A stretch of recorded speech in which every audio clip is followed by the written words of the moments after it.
中最大柱陳宇修，我係米芝蓮三星西式總廚余曉月，而我就係米芝蓮三星甜品大師麥嘉如。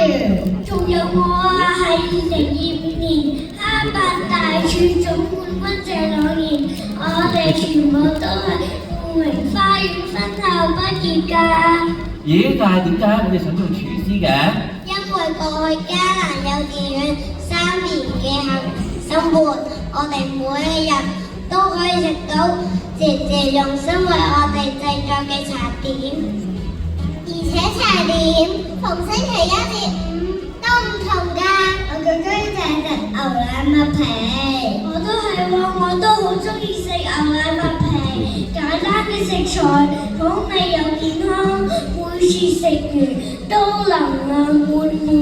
有加蘭嘅茶點就係 Good Morning， 唔單止 Good Morning， 仲係 Good Afternoon Tea。哇，咁我嘅早午晚三餐就靠晒你哋啦！冇問題。耶！